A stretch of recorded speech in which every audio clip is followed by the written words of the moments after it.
భారత మాతా की జై, భారత మాతా की జై, భారత మాతా की జై. ఈరోజు ఒక మిక్స్డ్ ఫీలింగ్ తోటి ఇక్కడికి వచ్చాం.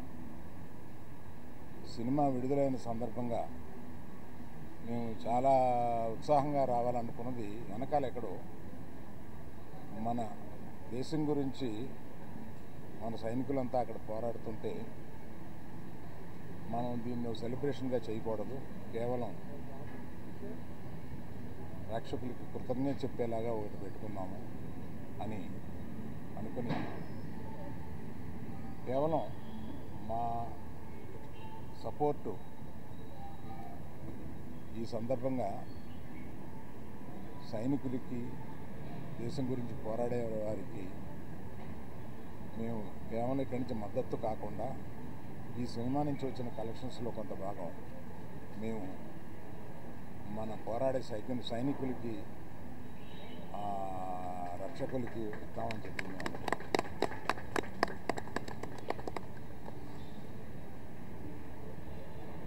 మేము యాక్చువల్గా ఈ సినిమా రిలీజ్ డేటు అనౌన్స్ చేసిన తర్వాత ఈ ఉద్రిక్తత వచ్చింది. మేమందరం కూర్చుని ఇది సినిమాని వెనక్కి తీసుకుందామా, కొంత పోస్ట్పోన్ చేద్దామా అని కూడా ఆలోచించాం. కానీ అందరూ అన్ని పనులు చేసుకుంటూ ఉన్నారు. మనం కూడా మన పని చేసుకుందాము అనేది కాకుండా సినిమాని తీయడానికి 300-400 మంది ఇక్కడ కష్టపడమే కాకుండా అనేక వందల థియేటర్లో దీన్ని రిలీజ్ చేస్తాము. ఆ వందల థియేటర్లో అనేక కుటుంబాలు వీటి మీద ఆధారపడి ఉంటాయి. అందరూ పని చేసుకుంటున్నారు కనుక ఇది రిలీజ్ చేసిన మాత్రం తప్పుగా రాదనే ఒక ధైర్యంతో ఇది తీసుకున్నాం. సో ఒక పరిపాటిగా ఇవాళ దీన్ని ఇక్కడికి వచ్చి మేము ప్రేక్షకులకి కేవలం కృతజ్ఞత చెప్పుకుందామని వచ్చాం. సో ఇక సినిమా గురించి మాట్లాడతాను. ఈ సినిమా చాలా ఆహ్లాదకరంగా ఉండడానికి మొదటి నుంచి ప్రయత్నించాము.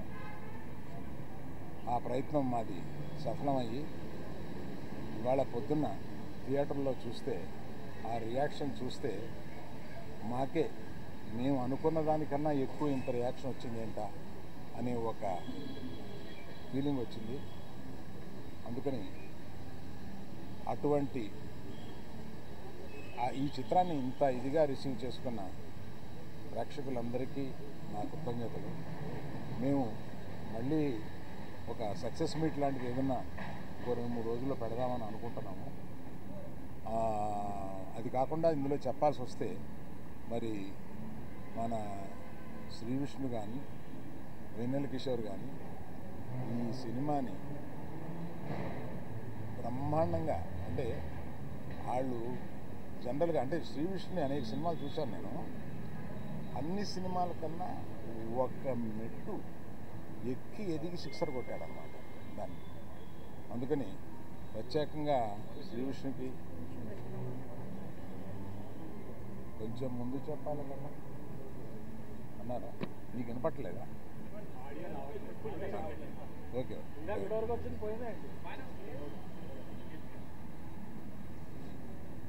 సో శ్రీ విష్ణు గారు అంతా చాలా బాగా చేశారు. వెన్నెల కిషోర్ గారిని ఏదో మనం మామూలుగా ఓ కమెడియన్, ఫుల్ లెంగ్త్ కమెడియన్ ఏదో అనుకుంటాం, ఒక సైడ్ కిక్ అనుకుంటాం, కానీ ఫుల్ కిక్ ఇచ్చి కొట్టారు మనకి. ఇతను చూస్తే ఫుల్ కిక్ వస్తుంది అన్నమాట మనకి. అట్లాగా ఒక సెకండ్ హీరో లెవెల్లో మొత్తం హీరోతో పాటు ఉండి సినిమాని నడిపించారు. వీళ్ళందరినీ నడిపించిన దర్శకుడు కార్తిక్ గారికి కృతజ్ఞతలు. అలాగే మా కో ప్రొడ్యూసర్స్ ఇద్దరు వచ్చారా? Hello sir. సో ఈ సందర్భంగా అందరి టెక్నీషియన్స్ గురించి, అందరి గురించి, మా ఎడిటర్ గారు కూడా ఇక్కడే ఉన్నారు, అందరి గురించి వివరంగా నేను ఇంకో ఫంక్షన్లో చెప్తాను. ప్రత్యేకంగా ఇవాళ అంటే వీళ్ళు ఎప్పుడో కానీ కనపడరు. బాను కొంచెం ముందుకు రా. ఆయన సినిమా దర్శకం చేస్తుంది.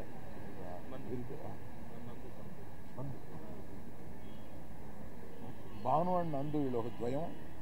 వీళ్ళకి సినిమా ఆయన కథ చెప్పినప్పుడు వీళ్ళిద్దరిని పిలిచి దీన్ని కొంచెం పాలిష్ చేయండి అమ్మా అని అడిగాం. వీళ్ళు దాన్ని డైలాగ్స్ అసలు మొత్తం కొన్ని సీన్లు అవి విపరీతంగా పాలిష్ చేసి వాళ్ళు తగ్గ మర్చిపోయేలాగా చేశారు. ఫ్యూచర్లో వారి సినిమా దర్శకత్వం చేస్తున్నారు మన రవితేజతో, మాస్ జాతర.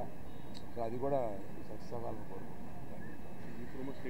సో మేజర్గా ఇది నేను దూరంగా ఉండి దీన్ని నేను వాసు కలగజేసుకోకుండా ఈ సినిమాని తీసిపెట్టామా అని ఒక చిన్నపిల్లల్ని స్విమ్మింగ్ పూల్లో తోసేసి పూర్తిగా స్విమ్ చేస్తో లేదో అన్నట్టుగా ఈమెకి ఈ సినిమాని అప్పచెప్పాము. బ్రహ్మాండంగా తీసిపెట్టింది. నేను సమర్పుడుగా మాట్లాడుతున్నాను కానీ నిర్మాతగా ఈవిడ మాట్లాడుతుంది.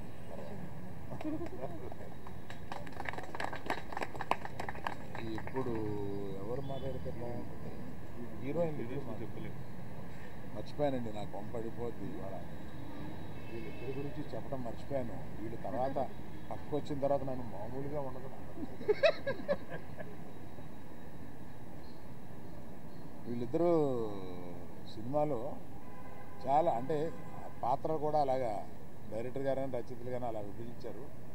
వీళ్ళిద్దరూ బ్రహ్మాండంగా చూడడానికి చాలా గ్లామరస్గా సినిమాలో ఉండి సినిమాని మనకేం బోరు కొట్టకుండా మంచి కలర్ఫుల్గా కనపడేలాగా వీళ్ళిద్దరూ చేసి ఆ సినిమాని సక్సెస్ అవ్వడానికి చాలా హెల్ప్ఫుల్ చేశారు.